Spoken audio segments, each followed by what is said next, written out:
Kashiwagi-san, good morning to you. Good morning. How do you name your 劇団 name Grateful Crane Ensemble? Crane is tsuru ですよね. Right, there's a famous Japanese story called Tsuru no Ongaishi. Yes, and so we kind of based it on that story where this crane, grateful crane, repays the old couple by making, fabrics for them. And it's the idea of our group in repaying and saying thank you to our Issei and Nisei. Kashiwagi-san, I noticed that Japanese American in this country still carries that all this Japanese culture, such as giri ninjo. Yes, yes. Nowadays in Japan, nobody say giri ninjo anymore. Yes. Because everybody changes so much, it changes so fast. But if you want to find the Japanese old value, come to America, come to Los Angeles. It's true. It's true. It's these old Meiji values that the Issei brought over and that it passed on to the Nisei and passed on to us.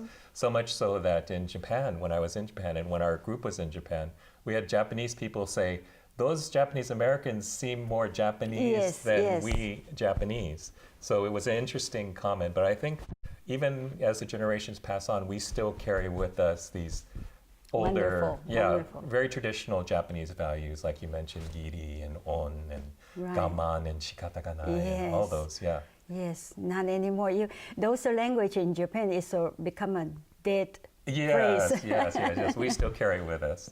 Good. And can you tell me how? I just noticed that you even perform at the Tohoku. Yes. When the tsunami, the big earthquake happened. We've done that twice now. When is the first time you went there? We went in April of 2014. That was the first trip, and then our last one was this past June. Okay.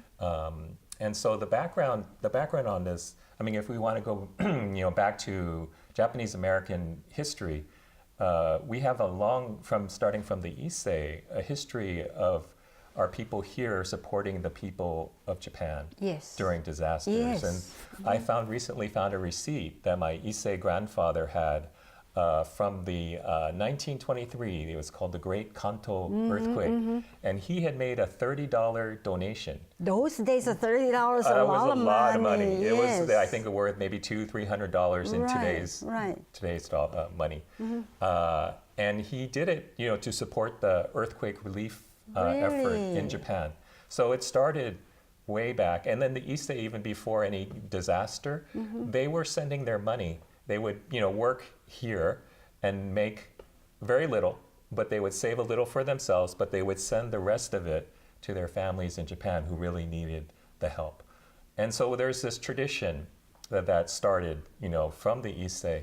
And then during the war, after World War II, Japanese American Issei and Nisei, they would send these boxes, like care package full of medicine, full of clothes and food, because the people in Japan after the war were completely devastated. They didn't have anything to eat, and so these boxes were sent, and they were sent over and over, not just for a short time, but for years after the war. Issei, Nisei, they did this, and to this day, the kids, who were there then, they remember those boxes. And when they see a Japanese American relative, they are so touched and grateful for that, because they still remember it to this day.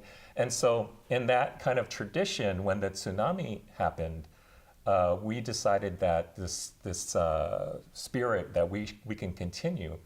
And one of the things that really touched Japanese Americans was, seeing the people in Japan and how they reacted after the tsunami, that they were helping each other, without even really knowing each other. They just all came together to help one another. Under those devastating situations.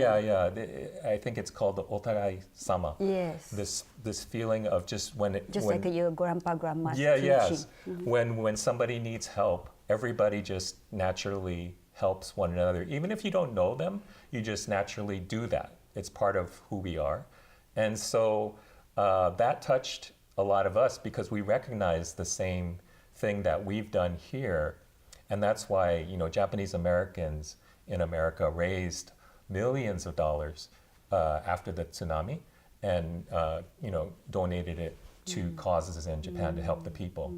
And so that this is all part of the effort. Our group, Grateful Crane, we did a concert after the tsunami, a couple months after, to raise money and send it to Japan. Sent to Japan. But then we decided we wanted to do something more, and we figured since we're a theater group, we could sing, and we've done a number of Japanese songs, throughout our years, and we would sing songs of So you flew there? Members, everybody? Yes, we raised money from people, Nikkei community. I see. We raised money to be able to do the trip.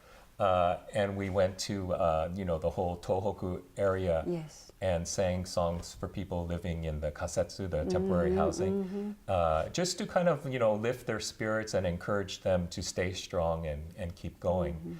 And so this past trip, we went to Fukushima, and then we went up to Miyagi Prefecture, in Kesanuma and Minami Sanriku and Ishinomaki. And so how do they accept you? Oh, it's very interesting. Well, the first thing I did was I introduced ourselves as Japanese Americans and talk about the sort of background that I just told you about the Otagai-sama. And so that we're there as a kind of continuing our tradition of this, of Otagai-sama. And we just want to be here to encourage you and to let you know that you have friends in America and that we have not forgotten you. Yes, and so that alone very deeply touches them because that's the one thing that they say is, please do not forget us. Please do not forget us. And so we're there, and we went to like a temporary housing in Fukushima, and there's still thousands of people living in these temporary housing communities, which kind of look similar to the camps, that Japanese Americans, sort of a modern day version of camp. Right. They're just all these, bungalows sort of lined up. And they're still there 5 years after. And it's very, it's very sad in that sense. And so we went there and we sang a lot of Misora Hibari songs, which they really loved. And we sang a song called Hitaguni no Haru, which they really loved. So it was very much appreciated, and they were so grateful just that the fact that we were there. And so, it was. Yes, just one thing is too bad that the Japanese government, from my point of view, not pay much attention to Japanese American here in all these years. That's my point of view. That Japanese American can play so much role for Japanese people, Japanese government. And yet even the Japanese, when I was in high school in Japan, or the textbook never mentioned anything about Japanese American at all.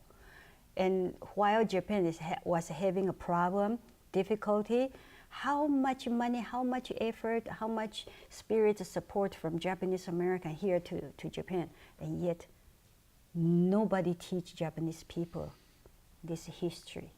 And I think that's really sad. But good thing is that now the young Japanese people coming from Japan, they realize and join your Gekidan and work together and understand each other more, and hopefully can make something different in the future. Kashiwagi-san, I kept talking, but after commercial, I'll let you talk. Okay, thank you. Okay, thank you. Kashiwagi-san, tell us about your coming up program. I think it's November 5th. What are you going to have? Is that okay to tell us ahead? Yes, thank you. It's called To Tohoku with Love. Really? Yes, and it's a free concert that we're doing, and it's going to be kind of recreating one of the programs that we did in Japan. So we're going to be singing songs, some Misora Hibari songs, some old Japanese songs, but also some contemporary Japanese songs that we did for children in Japan, and also some American songs that we did. And some play too? No, this time no play. No play. But we'll be showing some photos from the trip, the people that we met and the places that we saw. And we'll also, after the program part, we'll do a question and answer where we'll talk about what we saw, and members will share their experiences and. And at the end, we're going to be asking for a donation to support. Of course. Kashiwagi-san, I was wondering, in the Los Angeles community. Is your gekidan the only gekidan mixed with Japanese and Japanese American together? Because as far as I'm concerned, mostly it's either 100% Japanese American or 100% Japanese. I would say it's the only one that I'm aware of that does this. Is very unique. Very interesting. Unique program. Yes. Yeah. And last year I went to see your show, and I was deeply touched. The reason why I was deeply touched is the players or the singers or your members on the stage, you know, they're not amateur. They're not. You know, you can tell that they practice so hard just for this moment, and they're using more than 1,000% of their energy to perform. And the audience can feel that, and that's why I was very touched. And I also realized that Japanese American, how do they work together? Well, I think it starts with our mission, you know, of honoring our ancestors, our Issei, Nisei. So everybody in our group has bought into that concept. And so because they believe in our cause, they're willing to do the work, the extra work, and work really hard to rehearse, practice, and learn these songs. What's amazing is many of our members are Nikkei, and that they don't speak Japanese at all. So they learn all the songs phonetically. And then after they learn the songs, they study. In this particular show that you saw was our spoof of the Kohaku Utagassen, right? And the red, white team. And so they had to study, kind of do a monomane of each performer, and so that they could you know, portray them on stage. It was wonderful. Oh, thank you. Thank you. We had a lot of fun, and we had hoped that, you know, I think more. Are you going to do it this year again? You know, we could. We haven't have a plan for it, but if there's enough interest, we could certainly you know, bring it back. Yeah. That would be very nice because. Really, I haven't seen such a show for a long time. You know, you can go to see those professional show, right?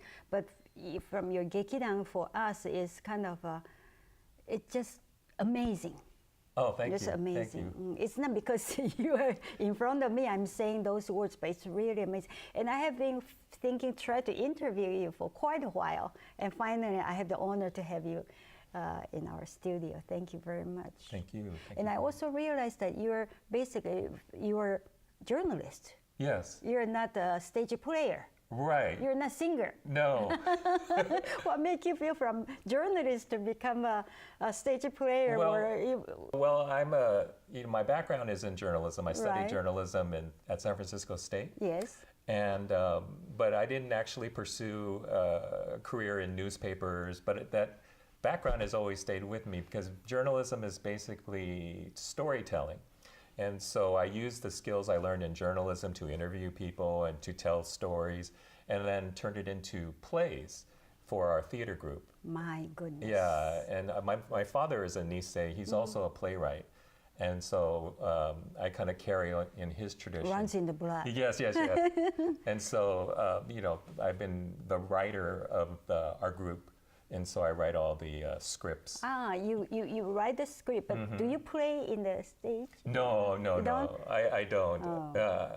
I just speak usually at the beginning of the show to introduce it, and then I let my wife and our group take over from there and do all the performing part. How many members in your group? I would say, you know, there's somewhere, you know, like core members between 20 to 30. That many? Yeah. Over the years, you know, some come and some go, and we kind of have a core group that has stayed with us for many years now. So do you perform at least once a year or twice a year? Oh, yeah. To the public? Oh, yeah. Usually several times a year. No kidding. Yeah, we do our shows. You know, last year and this year we've done our tribute to Misono Hibari. Yes. We've done a show, and we'd like to do that again next year. And we've done a number of other different shows. You know, we did our Nihonmachi show. Which is about Japantown, and we've done a show about in the camps. They used to have these high school dances. We did a show called Camp Dance. Of course, we did our Kohaku show, and we've done all sorts of. It always focuses on our Japanese American story and history, and so. But this time you are going to do the Japanese story. I mean, Tohoku. Yeah. This time we're going to just sing songs from the tour, and then talk about what we saw. and tell people, that the situation is they still need a lot of support. It's going to take many years for the Tohoku people to recover. Especially in Fukushima, it's a very difficult situation because of exposure to radiation from the nuclear disaster. Some people are saying that there are always constantly a lot of disaster happen here and there in the whole world. Why you cannot just always concentrate to try to help Tohoku all the time because there are so many disasters happen in the whole world. What do you think about that? Well, we have this connection now, since we've gone twice. And we've just decided that, we have a cultural connection to Tohoku and we have a cultural connection to Japan. And then in the recent history, such a huge disaster or devastated disaster is, maybe this is the only one and we hope this will be the last one. Well, we could only do as much as we can and as much funds as we can raise. And so we just hope that by helping one area, it might encourage others to help other people in other places to go and support them. Yeah. So what are you going to do? From now on, just continue to manage this Gekidan and promote the Japanese American and Japanese, the mutual understanding and culture, and hopefully the Yonsei, Gosei, they will also continue to remember and be fond of Japanese culture, where their ancestors are coming from. That's our hope, to be able to pass it on from one generation to the next, to keep our culture, a very unique culture, going. How young? Who is the youngest member in your Gekidan? Oh, how young is he or she? Oh, we have this group of young singers that we brought on, and they're in their early 20s. Really? And the oldest is maybe mid 60s. Or still young. Still young. Of course. Yeah. Good, so there's a wide range. Good. Yeah. So it's a very energetic and I shouldn't say young Gekidan, but it's a very energetic and has a dream, has a hope in the future between Japan and America. And I wish you a lot of luck. And I would encourage our people in the community to go to see your show on this November 5th. Yes, at Higashi Honganji. Yes, Higashi Honganji. Thank you so much, Kashiwagi-san. Thank you very much for having me.